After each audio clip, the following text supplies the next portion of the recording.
C'est un thème, je l'espère, qui va toucher tout le monde. Que l'on soit marié ou pas, que l'on soit dans une famille ou pas. Le thème, le titre, c'est 3 grands secrets. 3 grands secrets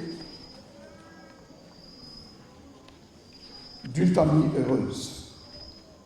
Comment faire que votre famille soit heureuse? Que ce soit une famille de plusieurs personnes, que ce soit une famille de 2 personnes, comment faire qu'il n'y ait pas tous ces problèmes que vous avez? Est-ce que Dieu a une leçon, un remède pour faire en sorte que notre famille soit heureuse? C'est cela qu'on va voir dans quelques instants. Alors que, bon, voilà, je sens. 3 grands secrets d'une famille heureuse. Allons-y. Encore une fois, je ne vous entends pas.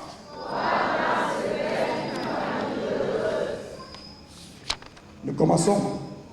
Numéro 1. Dans les 3 grands secrets, le premier secret, c'est aimer, l'amour à tout. L'amour à 3 dimensions. Beaucoup de gens pensent que quand on parle de 3, c'est la rose croix. Donc, quand on dit Dieu le Père, Dieu le Fils, Dieu le Saint-Esprit, c'est la rose croix. Vous voyez, le diable a l'air de déranger ce que Dieu a fait. Dieu, lui, il fait ce qui est bon. La fleur rose est une bonne fleur.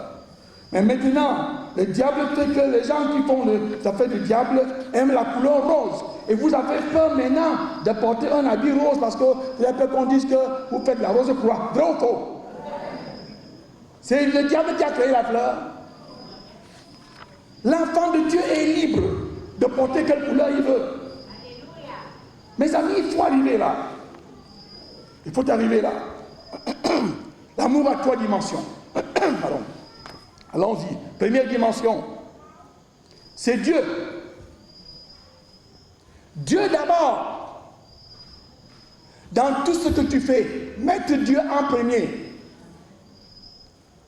Deuxième dimension, c'est l'autre.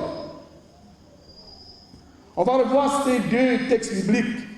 L'un qui dit, tu aimeras le Seigneur ton Dieu de tout, de tout, de tout et de tout. Tout d'abord, Dieu. Dieu.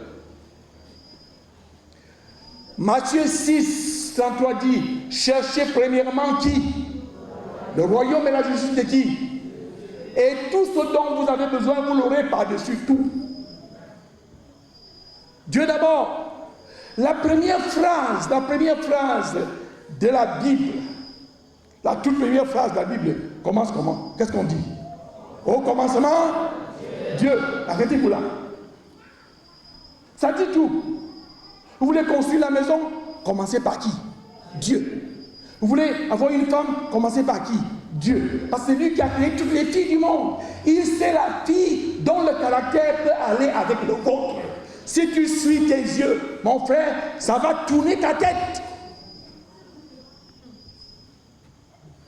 Apprenons humblement à attendre le conseil, la direction de Dieu. Pourquoi ne pas lui demander? J'ai fait un deuil dans un mariage, dans une famille, et ce deuil-là, les gens pleuraient beaucoup. Et parce que ce monsieur était un bon monsieur, c'était d'ailleurs une femme, une bonne maman qui donnait de la nourriture à tout le monde, et elle était en train de mourir. Vraiment, la famille était éplorée. Et je leur ai dit, écoutez, chaque enfant qui naît a une mission. Dieu ne crée pas les gens au hasard. Chacun d'entre nous a une mission. Et tu ne demandes pas à être né Yéchan ou Yékombo. Tu ne demandes pas ça. Qui a demandé ça? Dieu du haut du ciel choisit là où tu vas naître. S'il voulait que tu sois chinois, tu serais chinois aujourd'hui. Mais il a voulu que tu sois camerounais. Donc sois fier. D'ailleurs, ça me dérange de voir que les gens qui sont mal dans leur peau, oh, Ils sont minces, disent, oh, moi je suis trop maigre, mon ami. Tu as fabriqué quoi? L'autre un peu gros, oh, tu vois, moi je suis trop gras. Hein? Apprenez à remercier Dieu de ce qu'il vous a fait. Exemple, il y a mon ami là-bas, un ancien, qui est très géant. Même le pasteur est très géant. Si une pièce de 100 francs tombe à terre, et le pasteur est ici, lui qui est trop géant, qui va le premier prendre ça? Eh ouais! Je ne fais qu'un geste, piop, un. Le temps où il s'est pris de sa longueur d'1,80 m pour venir, il me rencontre en lui donnant ça. Mes amis, soyez fiers de ce que Dieu vous a fait. Amen. Ne luttez pas. Donc, aimez Dieu d'abord. Que dit le psaume 127? Il dit quoi? Si l'Éternel ne bâtit la maison, ceux qui la bâtissent travaillent comment? En vain. Si l'Éternel ne garde la ville, ceux qui la gardent travaillent comment? En vain. D'ailleurs, le verset Dieu dit que Dieu donne à ses enfants dans leur sommeil, alors que les méchants cherchent jour et nuit. Je peux vous dire, peut-être j'aurai le temps de vous le dire une fois. Moi, j'ai eu une position internationale, un vote dans la ville américaine d'Indianapolis. Je n'étais même pas délégué. Je dormais à l'hôtel. Je n'étais pas parmi les grands délégués du monde. Dans une salle, un hall de plus de 60 000 personnes. On m'a voté alors que moi je dormais à l'hôtel.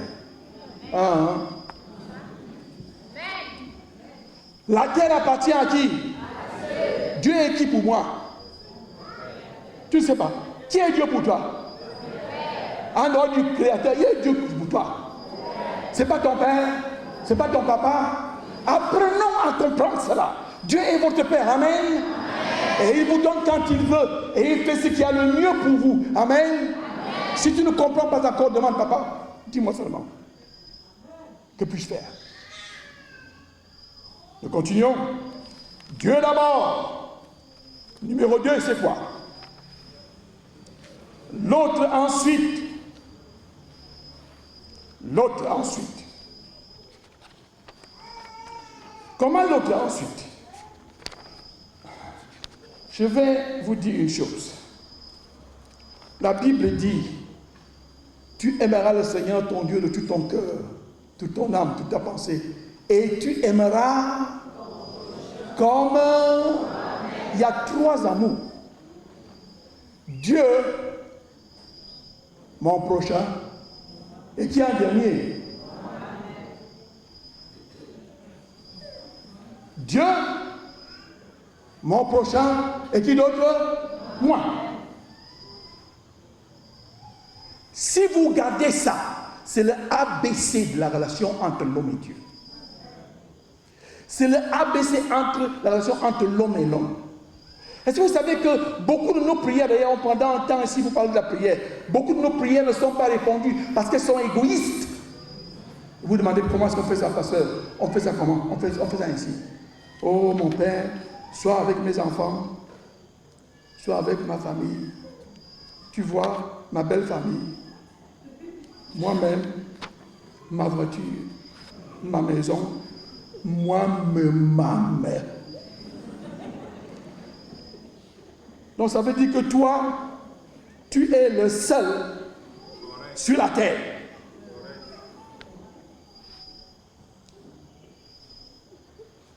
Je veux vous... Il va entendre parler de la prière, mais je vais vous suggérer aujourd'hui. Changez un peu de façon de prier. Priez tout d'abord, remerciant Dieu, puis ensuite parlez pour les autres. Seigneur, mon voisin. Seigneur, ma voisine. Seigneur, les camarades de ma fille. Seigneur, aide-les à être intelligents. Qu'ils comprennent l'école où ma fille va. Tous ces enfants-là, aide-les et aide ma fille. C'est le même Dieu qui est le papa de tous. Si toi, tu ne fais que parler de toi-même, qui parlera des autres? j'ai remarqué dans mon travail, j'ai travaillé, je suis maintenant à la 54e année de travail dans l'église adventiste. Et c'est pas rien. C'est un demi-siècle passé.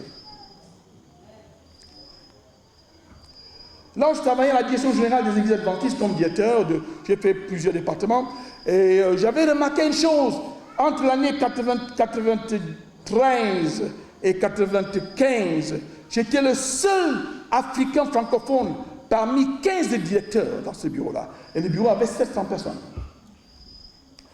Et j'avais remarqué qu'il y avait des problèmes, les anglophones ne nous aimaient pas, malheureusement. Je croyais que la façon de faire, ils n'avaient pas la même ouverture d'esprit que moi j'avais en ce temps-là. Et ma secrétaire me disait, mais s'il vous plaît, pasteur, on ne nous aime pas ici. Chaque fois que je vais demander quelque chose, on me rembrouille, on me parle mal. Je dis, ben, il s'appelait Clivy, une fille des îles. Je dis, Clivy, bon, écoute. On n'a pas fait de concours pour être ici. C'est Dieu qui nous a amenés ici. Et Dieu a aussi choisi ces gens-là. On n'a pas demandé ces gens-là. Et Dieu sait que notre passage pour l'éternité passe par la véranda de ces gens-là. On sera avec eux. Donc, cherchons comment arranger notre relation. Et un jour, j'ai prié beaucoup et Dieu m'a montré une méthode. C'est que quand je prie avec Angèle à la maison, on passe du temps à prier pour mes collègues et leurs familles et leurs enfants en demandant que Dieu les bénisse avant de parler de nous-mêmes. Vous savez, les choses étranges sont passées au bureau. Quand j'arrive, je sors de ma voiture. Les gens disent, oh bonjour pasteur, tu as bien dormi? Les gens qui ne m'ont jamais dit bonjour. Bonjour pasteur. Dieu les a touchés. Dieu dit, priez pour ceux qui vous haïssent. Bénissez même ceux qui vous maudissent. Mes frères, mes sœurs, la façon de comprendre de Dieu est différente de la nôtre. Mais il sait ce qui va arriver à la fin quand on applique ce qu'il a dit. Commencez dès ce soir à prier pour vos voisins du quartier. Amen. Demandez qu'ils soient bénis. Amen. Et vous allez voir comment Dieu va faire que plusieurs parmi eux vont aussi commencer à vous aimer et à vous bénir. C'est là peut-être qu'ils vont vous entendre quand vous allez dire, allons à la campagne. Premier secret, aimer Dieu d'abord. Deuxième secret, aimer le prochain. Et dans un couple, qui est le prochain? Si c'est l'homme, qui est ton prochain? C'est ta femme. Si c'est la femme, qui est ton prochain? Je vais vous poser une question. Parce qu'il y a des gens qui ne prient plus avec leur femme. Tu penses que qui t'a donné la femme? C'est qui? Pourquoi votre Dieu est maigre? Si tu es assis à côté de ta femme, tu vois comment tu vas dire. Qui vous a donné votre mari, mesdames? Ouais, comment elle parle? Mes frères, ne me baissez pas les épaules. Je le prends pour mes frères. Qui vous a donné votre femme? C'est Dieu. Quand vous donnez une chiffre comme ça, un coup de poing, un coup de pied, Dieu dit Alléluia. Et quand tu t'agenouilles pour dire Seigneur, vraiment, je ne sais pas, mon salaire est bloqué, il dit c'est qui le salaire est bloqué. Ce que tu fais de ma fille là. La Bible parle dans 1 Pierre, dit ceci. Marie, honorez vos femmes, afin que rien ne vienne faire obstacle à vos prières. Suivez bien. Honorez vos épouses, afin que rien ne vienne faire quoi? Obstacle. Beaucoup de nos prières ne vont pas plus que le plafond à cause de la maltraitance. Et Dieu qui lit les cœurs, même si tu n'as pas frappé, mais tu as insulté dedans, là, Dieu lit ça. Amen. Dieu d'abord, tu parles à Dieu. Après, tu pries pour ta partenaire. Et tu finis par toi-même. Il n'y a que 3 personnes, la dimension paternelle, le père, dimension filiale, la femme. Et tu termines par toi-même. Essayez de faire ça, mes frères. Mes sœurs, essayez de faire ça. Il y a quelque chose qui se passe. Quand moi je prie pour Angèle, Angèle prie pour moi. C'est de la force. Dans les familles, vous avez plusieurs personnes. Moi, j'avais 10 frères. J'avais 9, on était 10. Maintenant, on est resté 5. Quand je prie pour eux, et Dieu les bénit,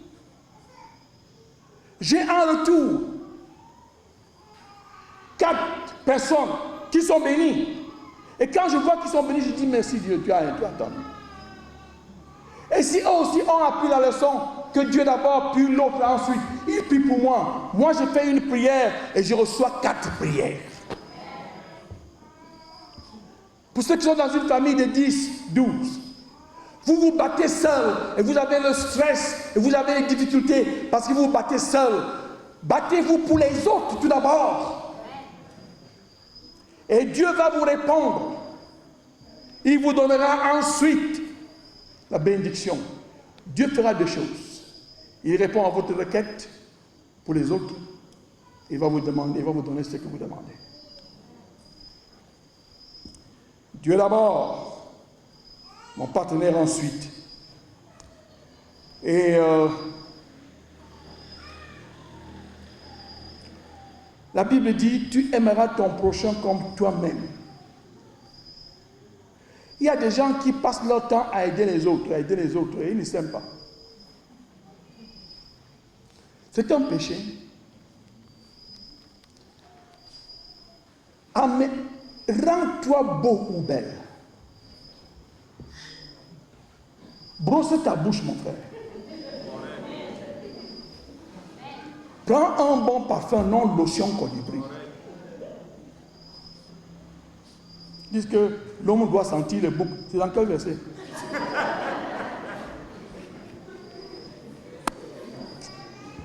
Si vous écoutez les philosophies des hommes, vous resterez ici-bas avec eux. Soyez propres, soyez décents.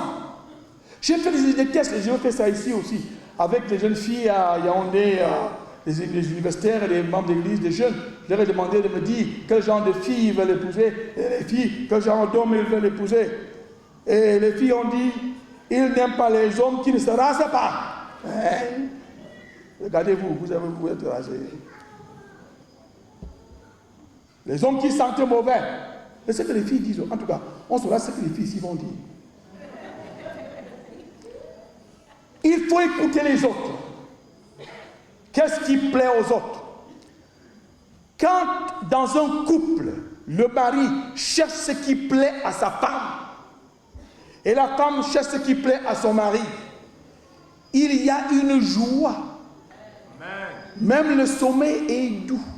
Amen. La nourriture est succulente. Amen. Le regard est apaisant. Amen. Et la démarche même, c'est côte à...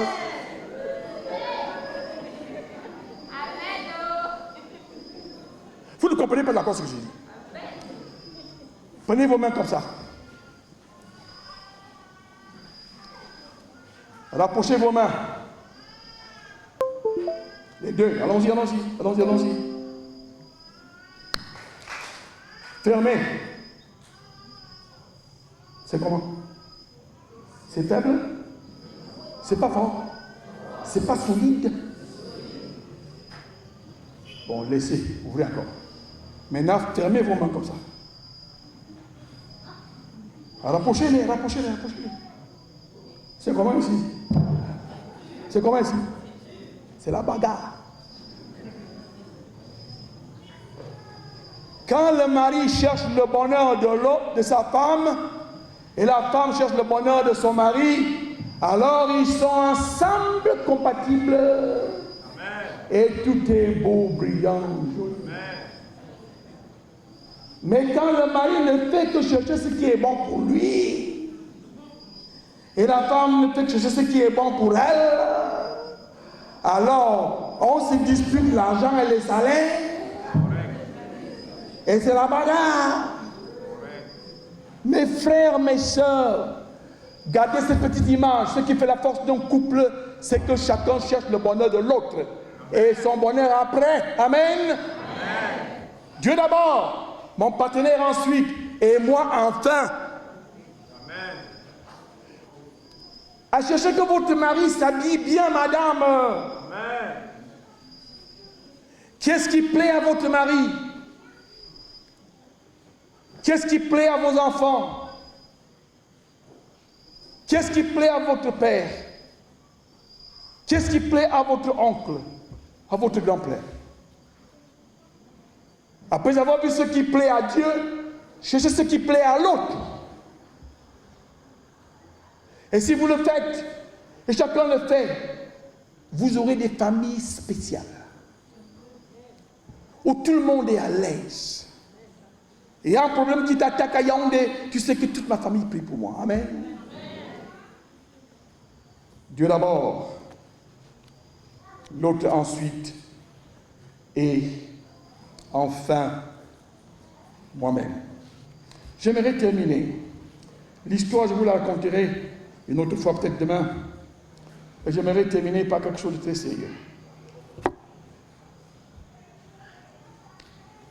Pour que vous compreniez un peu ce que j'ai essayé de larguer ici. Il y a des gestes simples qu'il faut faire. Dieu.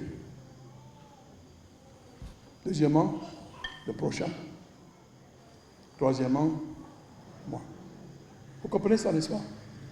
Pardon, essayez. Si je monte en haut, vous dites Dieu. Si je monte ici, vous dites moi. Si je monte là-bas, vous dites le prochain. Ça peut être votre femme, ça peut être votre voisin, ça peut être... C'est le prochain, c'est la créature de Dieu. Dieu dit, pour qu'il y ait harmonie là où vous habitez, pour qu'il y ait harmonie dans votre famille, dans votre école, tout d'abord qui? Dieu. Pourquoi votre Dieu est maigre? Je n'entends pas bien. Dieu. Après, préoccupez-vous ensuite de qui? L'autre. Hein? L'autre. Le prochain, l'autre. L'on dit encore. L'autre. J'entends pas bien. L'autre. Dieu. L'autre. Moi, c'est à la fin. Mais la révision, pour qu'il y ait harmonie dans ma famille, il faut donner la place qu'il faut à qui? Dieu. Puis ensuite à qui? L'autre. Et enfin qui? Moi. Je vais déranger. Allons-y. Moi. Pourquoi c'est petit? Allons-y encore. Moi. Puis, l'autre. Puis, Dieu. Encore. Dieu. L'autre. Dieu. L'autre. Moi. Allez appliquer ça. Et que Dieu vous bénisse.